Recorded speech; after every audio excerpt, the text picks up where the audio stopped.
안녕하세요, 가치아입니다. 10월 29일 화요일 국내 시장이 마감되었습니다.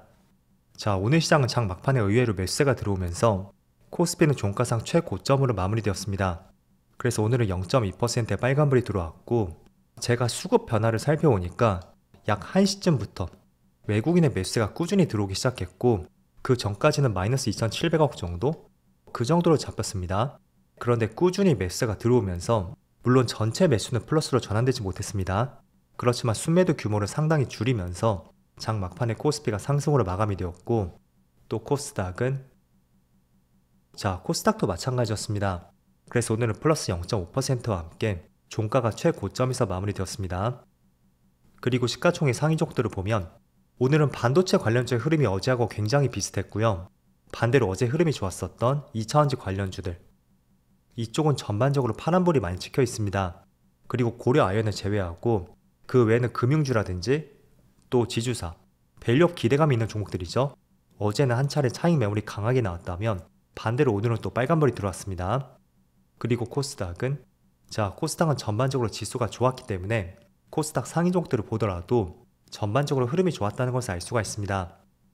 그리고 코스피 수급을 살펴보면 오늘 종합적으로 외국인은 어제하고 비슷하게 순매도가 찍혔고 한 마이너스 1,300억 정도 되죠. 그리고 코스닥은 전반적으로 수급에 큰 변화는 없었습니다. 그리고 삼성전자, 오늘은 약 110억 정도, 그렇게 많은 규모는 아니지만 외국인이 이틀 연속으로 순매수가 들어왔고 기관도 이틀 연속으로 많은 순매수가 들어왔습니다. 반대로 SK하이닉스, 이 종목은 이틀 연속으로 외국인의 순매도가 나오고 있습니다. 기관도 마찬가지고요.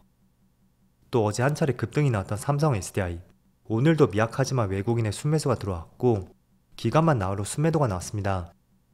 그리고 얼마 전에 10만원을 돌파했던 금융주 KB금융을 보면 오늘은 외국인의 나홀로 순매도가 있었고 기관은 꾸준하게 매수세가 이어지고 있습니다. 자, 그럼 이어서 주체별 매매 동향에 대해서 살펴보도록 하겠습니다.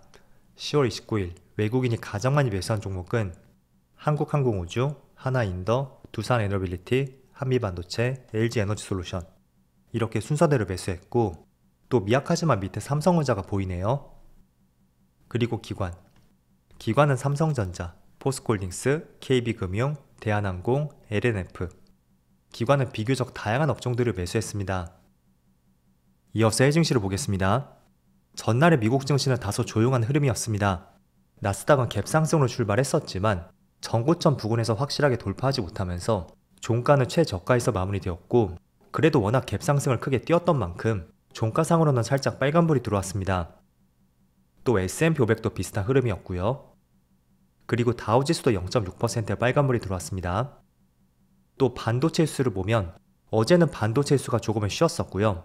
그리고 추가적으로 아시아 증시, 현재 니케이는 0.6%의 빨간불이 들어오고 있고 대만은 마이너스 1.7%로 좋지 않은 흐름이 나오고 있습니다. 그리고 상해 지수, 중국 증시도 소폭 빠지고 있고요. 그리고 지금 촬영 시점이 1시 반쯤 되었는데 마찬가지로 코스피 코스닥도 오늘은 흐름이 좋지 못합니다. 일단은 전체적으로 아시아권의 시장 흐름도 좋지 못했었고 그 영향권을 벗어나지 못하는 것 같아요. 그렇지만 어제에 이어서 오늘까지 삼성전자가 빨간불이 들어오고 있는 만큼 만약에 정말로 삼성전자가 아니었다면 실제로 코스피는 더 밑에 위치해 있을 가능성이 훨씬 높습니다.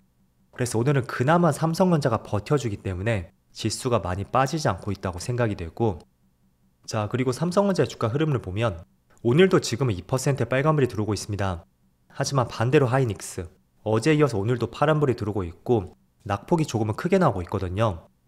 그래서 오늘 같은 흐름도 어제하고 굉장히 비슷하다고 할 수가 있고, 오히려 하이닉스는 빠지고 있는데 삼성전자는 빨간불이 들어오고 있다, 바닥권에서 이런 움직임이 나오는 것을 한번 주목해 보시고요. 또 지금 삼성전자의 움직임을 보면 지난 7월 중순이었죠. 이때 21선이 깨지고 나서 그 21선과 몇 차례 만나는 지점들이 있었습니다. 어렴풋이 봤을 때는 지금이 네 번째쯤 될 수가 있겠죠. 그런데 그동안의 21선과 만나고 나서 단 한 번도 돌파하지 못했었거든요.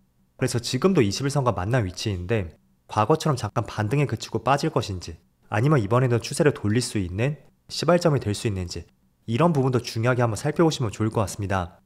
그래서 기술적인 부분은 이렇게 한번 살펴보시고요. 또 두 번째는 목요일날 실적 발표가 있다고 말씀드렸습니다. 분명히 실적은 안 좋겠죠. 그런 실적은 이미 10월 초에 발표가 되었던 만큼 충분히 주가에는 반영이 되어 있다고 생각이 되고, 이제 가장 중요하게 봐야 되는 것은 삼성전자의 컨퍼런스 콜, 그리고 앞으로의 비전이라든지 또 경쟁력을 확인할 수 있는 어떤 코멘트가 나오는지, 이런 부분을 한번 주목해 보시면 좋을 것 같습니다. 자, 그래서 공교롭게도 어제 이런 기사가 나왔었고, 그 이후로 이틀 연속으로 삼성전자의 반등이 나오고 있습니다.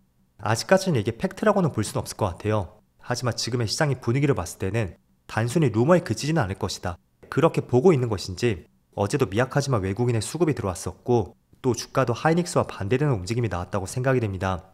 그래서 이런 내용에 대해서 후속 기사가 계속 나오는지 한번 살펴보시고요. 자, 그리고 또 한 가지 기사를 살펴보면, 이건 어제 오후에 새로 나온 기사예요. 일단은 팀 엔비디아 관련주에 몇 개 종목들이 있죠. TSMC도 있고 또 국내에서는 SK 하이닉스도 있습니다. 자, 그런데 관련 기업들의 영업이익률을 살펴보면 엔비디아는 무려 영업이익률이 60%를 돌파했고 하이닉스도 40%를 돌파했습니다. 제조업들이 이런 영업이익률을 보인다는 것은 정말 어마어마한 수치라고 할 수가 있거든요. 자, 그래서 이에 따른 한 가지 리스크를 한번 꼽아보자면 반독점 우려를 한번 생각해 볼 수가 있습니다. 자, 실제로 미국과 프랑스에서 엔비디아의 시장 지배력 남용을 조사 중이고 TSMC도 감시를 받고 있다는 내용도 있습니다. 그래서 특히 반도체 같은 경우에는 하나의 기업이 시장을 주도하게 놔두지 않고 있습니다. 물론 넓게 본다면 반도체뿐만 아니라 전반적인 테크 기업들이 그렇게 보고 있거든요. 그래서 정말로 반독점 우려가 조금 더 커진다면 그거는 삼성전자에게는 오히려 기회가 될 수 있다 라는 취지의 기사가 될 수가 있고, 그 승부처는 HBM4 6세대 모델이죠. 그게 승부처가 될 수도 있다는 내용이라고 할 수가 있습니다. 그래서 반독점 내용들도 한번 지속적으로 내용들을 팔로우해 보시면 좋을 것 같습니다. 그리고 참고로 말씀드리면 사실 지금까지는 하이닉스 관련주가 조금 더 흐름이 좋다고 할 수가 있습니다. 물론 이틀 동안 빠지긴 했지만 여전히 긴 추세에서는 하이닉스가 좋다고 할 수가 있거든요. 하지만 HBM 쪽에서 4세대, 5세대, 그리고 내년 6세대까지 삼성전자와 SK 하이닉스의 양산 주기가 조금씩 좁혀지고 있습니다. 실제로 4세대 모델은 1년 2개월 정도 차이가 났었다면 5세대 모델은 6개월 정도 차이를 보고 있죠. 그리고 6세대 모델은 삼성전자가 먼저 양산할 것이라는 전망도 있습니다. 그래서 지금은 스타트가 상당히 늦었고 그런 부분의 기대감이라든지 또 이익 측면에서 굉장히 실망감으로 연결이 되었다고 할 수가 있습니다.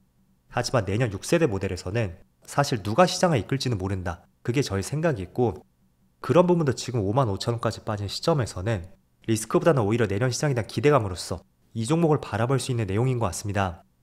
자, 그래서 반도체는 간략하게 이렇게 말씀드리겠고요. 그리고 현물 주식 외에도 오늘 비트코인의 가격을 봤을 때 비트코인 가격이 다시 개당 1억 근처까지 올라왔습니다. 한때는 7,200만원까지 떨어졌다면 오늘 9,900만원까지 올라왔거든요. 그래서 이렇게 올라왔던 이유를 살펴보면 당연히 트럼프 이슈가 있었겠죠.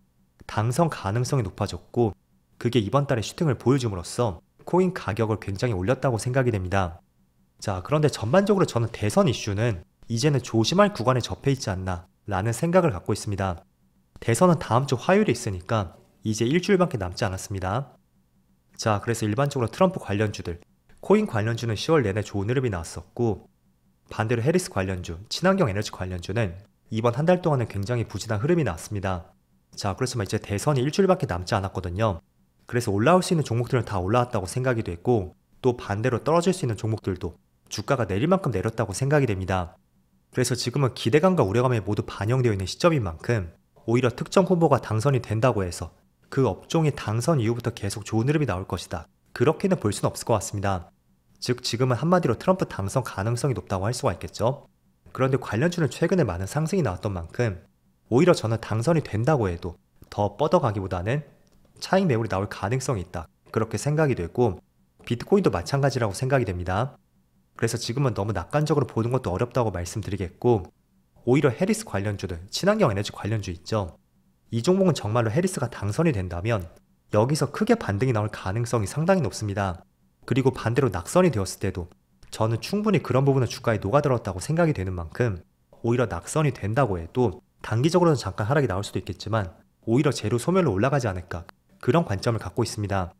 그래서 저는 개인적으로 지금 시장은 트럼프의 당선 가능성이 높게 보고 있지만 역설적으로 낙선 가능성이 높은 해리스 관련주들, 이쪽을 조금 더 집중해보자고 말씀드리겠고, 그 관련 업종으로서는 2차전지 관련주라든지 또 친환경 에너지 관련주들, 대표적으로 이쪽 업종들이 될 수가 있습니다. 그래서 이런 부분도 한번 주목을 해보시고요. 그리고 최근에 오랜만에 유가를 살펴보니까 어제 국제유가가 무려 6%의 급락이 나왔습니다. 그동안 지난 9월 동안의 유가를 자극시켰던 것은 중동 전쟁 가능성이 높아졌기 때문이었죠.